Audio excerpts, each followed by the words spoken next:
بسم اللہ الرحمن الرحیم۔ السلام علیکم۔ اتر پردیش کے ایک بھاگپات ڈسٹرکٹ میں جو کہ دہلی کے قریب ہے، وہاں پر ایک گاؤں ہے سنیولی کے نام سے۔ وہ گاؤں ہسٹوریکلی بہت زیادہ فیمس ہے کیونکہ کچھ اس میں ایسی چیزیں ہوئی ہیں اور ایسی چیزیں آرکیولوجسٹ نے دریافت کی جو کہ شاید ہی کبھی کوئی اسے یہاں سے ایکسکیویٹ کر پاتا، یعنی کہ نکال پاتا۔ 2000 سال پرانے ایک گاؤں کی داستان، سنولی کی داستان، اس کے نیچے دبی ہوئی کہانیوں نے آرکیولوجسٹ کو ہلا کر رکھ دیا۔ اتر پردیش کے ایک چھوٹے سے گاؤں میں جب کھدائی کی گئی تو آرکیولوجسٹ کے سامنے بہت سارے گمشدہ سوال اور گمشدہ سویلائزیشن کے بارے میں بہت سارے جوابوں سے نامعلوم چہرے ان کے سامنے بغیر کسی لفظ بولے دکھائی دے رہے تھے، یعنی کہ کوئی لفظ نہیں تھا ان کے بارے میں کہ یہ کیسی چیزیں ہم یہاں سے ڈھونڈ رہے ہیں، کیونکہ کوئی اس کے بارے میں جانتا تک نہیں تھا اس سے پہلے کہ جب آرکیولوجسٹ نے وہاں پر ایکسکیویشن کی۔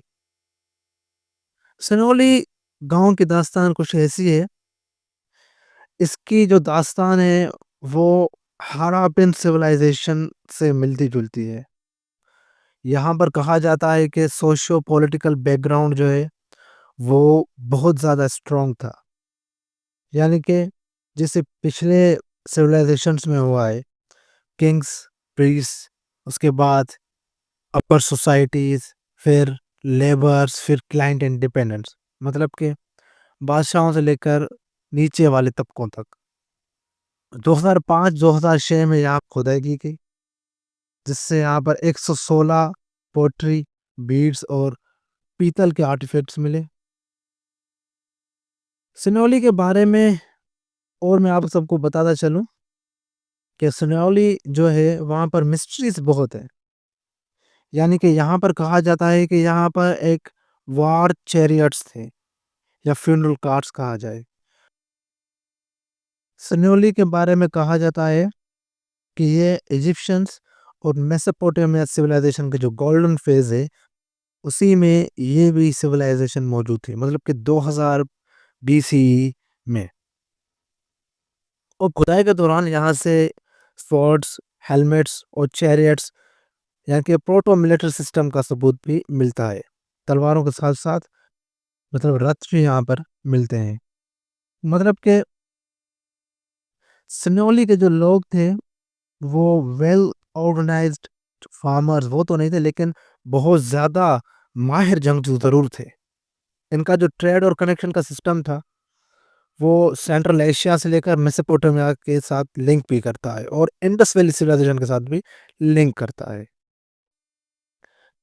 دراصل سنیولی کے بارے میں جو بات موجود ہوتی ہے کہ یہ کیا واقعی انڈس ویلی سویلائزیشن کے ساتھ لنک کرتی ہے، اس کے بارے میں بہت سارے آرکیولوجسٹ جو ہیں اس سے یہ اتفاق کرتے ہیں اور اس سے برخلاف بھی ہے۔ اور ان کی ڈکلائن اور فال کی جو بات بتائی جاتی ہے کہ یہ سنولی کی جو گاؤں ہے جو اتر پردیش میں ہے وہ کیسے ختم ہوا، بہت سارے لوگ کہتے ہیں کہ یہاں پر جو ندیوں کا روٹ جو ہے، ندیوں کا جو راستہ تھا وہ چینج ہو گیا، اسی وجہ سے ان لوگوں نے مائیگریشن کر دی۔ یہاں دوسری جو اس کے بارے میں تھیوری ملتی ہے وہ یہ ہے کہ یہاں پر جو ہے کسی آرمی نے حملہ کر دیا تھا، اور اس کے بارے میں بہت سارے مسٹریز مشہور ہیں، جیسے کہ کیا واقعی آرینز کے ساتھ ان کا لنک موجود تھا اس وقت میں، اور کیا یہ واقعی کسی بادشاہ یا کسی ریلیجس میں مانتے تھے۔ بہرحال ان کے یہاں سے جو ہمیں ملتی ہیں جو ان کی آرٹیفیکٹس میں وہاں پر جو ہے ویدک ریچولز کے ساتھ ساتھ آرینز کی بات بھی موجود ہے، مطلب کہ آرین سویلائزیشن کے تھوڑے بہت اثرات بھی یہاں پر ملتے ہیں۔ بہرحال یہ جو ہماری سیریز چل رہی ہے یا اس بارے میں یہ پہلا ایپیسوڈ تھا، سنولی والوں کے بارے میں یہ بھی بات مشہور ہے کہ وہ شیمنسٹک ریلیجنس کے ساتھ تعلق رکھتے تھے، اور یہ اگنی دیوتا جو یہ دا گوڈس یا فائر کے نام سے آپ جانتے ہیں، ان کو بھی پوچھتے تھے اور یہ آفٹر لائف میں بھی یقین رکھتے تھے. بہرحال جو یہ ہم سیریز کا آغاز کر چکے ہیں، اس میں ہم جو ہے the last civilisations of India, جتنی بھی اس کے اندر ہم ایک ساتھ بنا سکتے ہیں، یا جو اس کی جو سیریز کے جو پارٹس ہیں جو ہم بنائیں گے وہ ڈائریکٹ لنک ہوں گے انڈین سویلائزیشن کے ساتھ.